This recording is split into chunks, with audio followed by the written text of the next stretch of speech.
강화된 파이 도메인, .파이요. 이걸 바탕으로 한번 살펴보겠습니다. 네, 이게 그냥 뭐 기술 개선 이런 게 아니더라고요. 그렇죠. 파이 네트워크가 웹3 시대. 그러니까 뭐랄까 사용자가 자기 데이터나 디지털 자산을 직접 소유하고 통제하는 그런 차세대 인터넷 환경 있잖아요. 네, 맞아요. 거기서 어떤 역할을 하려고 하는지 그 큰 그림을 보여주는 것 같아요. 네, 맞습니다. 그래서 이번 시간에는 이 파이 도메인이 정확히 뭔지, 왜 그냥 이름 이상으로 중요한 건지, 그리고 이게 듣고 계신 청취자님께는 어떤 실질적인 의미가 있는지 이걸 좀 명확하게 알아보는 데 집중해보죠. 네, 좋습니다. 바로 시작해볼까요? 네, 파이 네트워크는 아시다시피 스마트폰으로 암호화폐를 채굴한다는 그 방식 때문에 이미 뭐 수백만 명 사용자를 모았잖아요. 그렇죠. 엄청나죠. 근데 이번 도메인 업데이트는 거기서 한 발 더 나아간 거예요. 그냥 주소를 소유한다 이걸 넘어서 실제 쓰임새, 그러니까 유용성이죠. 그리고 웹3 개발 환경을 만드는 데 초점을 맞췄다는 점, 이게 중요합니다. 그렇다면 그 파이 도메인 정확히 뭔가요? 우리가 보통 쓰는 .com이나 .kr 같은 도메인하고는 근본적으로 다른 건가요? 핵심적인 차이는 역시 기반 기술에 있어요.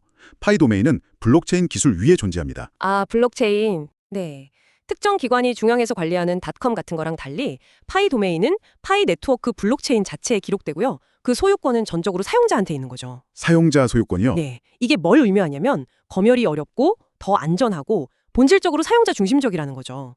뭐랄까, 탈중앙화된 나만의 웹 주소다. 이렇게 생각하시면 좀 쉬울 것 같아요. 와, 흥미롭네요. 네. 그러니까 중앙 통제 없이 사용자에게 소유권이 있다는 점, 그게 핵심이군요. 맞습니다. 그런데 이번 업데이트가 특히 중요하다고 아까 강조하셨잖아요. 그 쓰임새에 초점을 맞춘다는 게 구체적으로 어떤 그림일까요? 이전까지는 이런 블록체인 도메인이 주로 뭐랄까, 디지털 자산, 그러니까 온라인 부동산처럼 여겨지는 경향이 있었어요. 네네, 그런 얘기 많이 들었죠. 그렇죠. 근데 이제 파이 네트워크는 이걸 실제 서비스 구축하고 사용하는 도구로 만들겠다? 이런 의지를 보여주는 겁니다. 도구요? 네. 개발자들이 이 닷파이 도메인을 기반으로 해서 탈중앙화 앱, 그러니까 D앱이라고 하죠. 네, D앱. 중앙 서버 없이 블록체인 위에서 돌아가는 그런 앱이나 웹사이트를 쉽게 만들고 또 청취자님 같은 사용자들이 이걸 쉽게 접근하고 활용할 수 있게 그런 생태계를 만들려는 거예요. 단순히 이름만 갖는 게 아니라 이걸로 웹3 서비스를 진짜 사용하게 만들겠다. 이게 목표인 거죠. 그러니까 단순 주소가 아니라 웹3 서비스를 위한 어떤 기반 인프라를 닦는다 이런 느낌이네요. 정확합니다. 기반이 되는 거죠. 그럼 청취자님 같은 일반 사용자가 이 파이 도메인으로 실제로 뭘 할 수 있게 되는 걸까요? 좀 더 구체적인 예시 같은 게 있을까요? 아직 꽤 흥미로운 가능성이 있습니다. 첫째는 검열 걱정 없이 자신만의 탈중앙화된 웹사이트 주소, 그러니까 .py로 끝나는 주소로 쓸 수 있다는 거고요. 나만의 웹사이트 주소? 네, 둘째는 복잡한 비밀번호 대신에요. 이 파이 도메인 하나만으로 여러 D앱에 안전하게 로그인하는 거죠.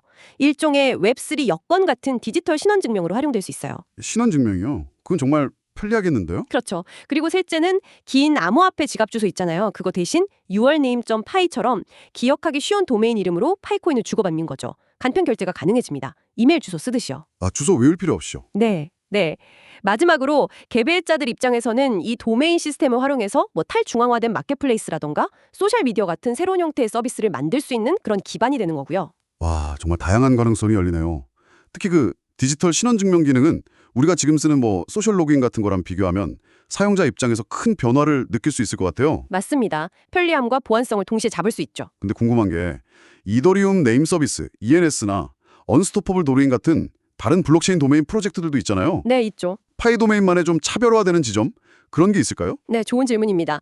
ENS는 이더리움에, 언스토퍼블 도메인은 여러 블록체인을 지원하긴 하는데 파이 도메인의 가장 큰 차별점은 역시 파이 네트워크 생태계 자체에 특화되어 있다는 점, 그리고 무엇보다 접근성에 대한 극단적인 강조라고 볼 수 있어요. 접근성이요? 네, 스마트폰 중심의 사용자 경험, 그리고 낮은 에너지 소비, 또 이미 확보된 거대한 커뮤니티를 기반으로 한 성장, 이런 데에 집중하고 있죠. 그러니까 기술 전문가가 아니어도 청취자님처럼 그냥 평범한 스마트폰 사용자도 웹3 기술의 혜택을 쉽게 누릴 수 있도록 하는데 전략적인 초점을 맞추고 있다는 겁니다. 아하. 이게 다른 프로젝트들이 아직 완전히 해결하지 못한 웹3 대중화의 핵심 과제이기도 하고요. 파이는 이걸 정면으로 돌파하려는 거죠. 그 접근성을 통해서 웹3의 문턱을 확 낮추려는 전략이군요. 그렇죠. 물론 뭐 이런 야심찬 계획에는 당연히 도전 과제도 따르겠죠. 당연하죠. 가장 큰 과제는 역시 실제 사용자를 확보하고 또 개발자들의 참여를 끌어내서 활발한 생태계를 만드는 거예요. 아이디어는 좋은데 이걸 실제로 얼마나 많은 사람들이 쓰고 또 얼마나 유용한 D앱들이 만들어지느냐, 이게 성공의 관건이죠. 네, 생태계 확장이 중요하겠네요. 그리고 또 사용자가 늘어나면서 네트워크의 보안이나 처리 속도, 즉 확장성이라고 하죠. 이걸 안정적으로 유지하는 것도 중요한 기술적인 과제고요. 파이 네트워크 팀도 이런 점들을 잘 알고 있고 그래서 지속적인 개발이랑 파트너십을 추진 중이라고는 합니다. 자, 그럼 한번 정리해보죠. 파이 네트워크의 .p 도메인 강화는 이게 단순히 주소를 등록하는 기능을 넘어서요.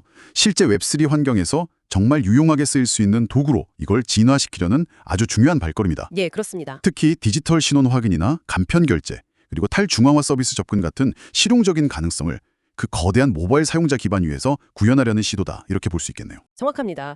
파이 네트워크 사용자뿐만 아니라 웹3 기술이 어떻게 하면 더 넓은 대중에게 다가갈 수 있을까? 이걸 보여주는 아주 흥미로운 실험이라고 생각해요. 전체 암호화폐나 웹3 생태계에도 시사하는 바가 크고요. 특히 말씀하신 그 접근성을 전면에 내세운 전략, 이거는 계속 주목해볼 필요가 있습니다. 네, 오늘 저희가 함께 살펴본 내용을 바탕으로요. 청취자님께서는 이런 질문을 한번 스스로에게 던져보시면 어떨까 싶습니다. 만약에요, 인터넷 공간에서 나를 증명하고 활동하는 방식이 지금처럼 어떤 거대 기업의 플랫폼에 의존하는 게 아니라 내가 직접 소유하고 통제하는 이 .pi 같은 도메인을 통해서 이루어진다면 우리의 온라인 경험은 근본적으로 어떻게 달라질 수 있을까요?